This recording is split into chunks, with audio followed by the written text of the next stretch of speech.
Hey guys, I see it like this. The name of the game is, if you don't like something, change it. If you can't change it, you might want to change your attitude. You can't hold a person down without leaving a part of you down there so that they maintain in that space that you mentally want them to. That's why you can't fly, because a piece of you is missing. Like you're trying to understand why these things like this stuff with the virus and all this other shit. The only virus that's really happening, if you ask me, is that we still think we're black and white. We're not going into race, because yeah, that's bullshit. But the real part of the virus is that people are really dying. They're really killing people. Whether it's a virus or not, these people are serious. With that being said, you leaving a piece of you down just so you could hold another person down, keeping them down means you never rise to any occasion. I guess what that means is, let's take the gentleman in office. Yeah, if we can call him that. Let's take the gentleman in office. You spend so much time fighting and crying about him being a crier. You spend so much time about how bad he is and how Trump this, Trump that, Trump this, Trump that. Trump's not the first guy who got in office and stuck something up, asked you to politely bend over while they rammed something. Remember Nixon? I remember, for me it started with Nixon, because I was young. I'm only 60. So, with that being said, I remember Nixon. Heard of Kennedy. Know that Lyndon B. Johnson was no different from the rest of them. We got to focus on this. Nothing changes if nothing changes. If legislature wants it the way it is, that's how it's going to be. Because they legislate, legitimize shit that fits their disposition. You can't stop Donald Trump from doing what he's doing. Only those who have allowed him can stop him. And that's the powers that be. Our votes don't mean nothing. You don't have no rights. I know my rights. I don't know mine. How could I know them? I don't have any. Privileges. We have privileges. I used to be treated, my privilege was a little above a dog or a cat or an animal. Now they have more privileges than me. But that's the way it's supposed to be for those who hate themselves so much that they want to transfer that over to me.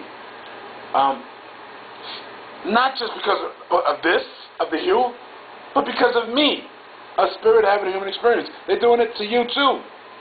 But privileges, the illusion of privilege makes it harder for you to see, because you are getting some benefits in your mind. But if you want to look at it and go a little deeper, you're paying more than you're making as a universal whole. If all you wonderful people out there who are paying taxes were able to wake up and realize who your real enemy was, you would make sure your kids didn't turn out to be the kind of kid who goes and shoots up a classroom of innocent students. You wouldn't have your kid sitting in front of a screen all day playing mental pinball, Sega, Xbox and Nintendo all day, every day. The only thing you can ask him is, what new did he teach himself how to kill today? Everybody's addicted, strung out on something. Mothers, their addiction is trying to raise these damn kids. But the thing that hurts them most is they carry it on too long. Mothers, you can't expect these kids to love you forever the same way. In their heart, yes, but in their actions it changes because society takes over. They're no longer your child.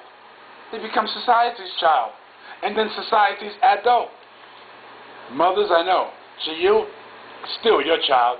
However, you have to get past that dilemma. Because the same way you had a childhood, an adulthood, or adolescent, you survived the encounter. Believe that your children will. They don't need you buying their love. They need you telling them stuff that they can grow from.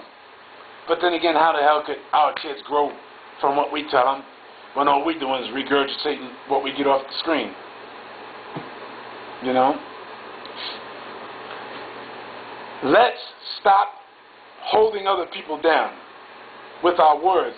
Why? Because it takes our energy, and we never get the job done anyway. Let your enemy become your friend from a distance. You know where they're coming from. Love them. Leave them alone. The weak cannot forgive. Forgiveness is something that takes strength. I've learned to forgive because I wanted strength. I'll tell you why I believe that. The more angry I was, the less energy I had to use for something positive. Because that energy was being utilized on that which I was angry. And nothing was getting solved. Aiming my energy and anger at people rather than the problem? No. If you keep your face to the sun, you'll never see a shadow. You know? Amazing. I'm learning to see. So now that I see what you may not see, if you don't have any fear or hesitation, I'll learn to see what you see that I may not see. I can look to you for advice, feedback. You can look to me for give back. From you to me. To you from me. Cross currents. Traces of our chemistry, they'll convert to make of me the we that I look to feel in feedback. Wake up, guys. Stop worrying about these politics. You have no power. Your vote means nothing. What you might want to do is vote to whether to put that condom on. This is for the guys. That's what you might want to do. You might want to use your vote to put that condom on. Stop bringing children into this world where you were mistreated.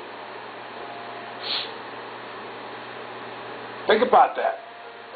Sounds pretty interesting, huh? Think about it. We know you want to love your kids, but you live beneath a system that does not provide enough for you to constantly find joy while you're loving them. It's a struggle. Stop having them. Like I said, ladies, about that kingdom. If you protect it, you won't be continuously bringing them. Peace. I'm out. And like I said, the measure in your life will not be measured by what you got. It'll be measured by what you gave. And I'm giving you guys a lot. Peace. Start charging off for this.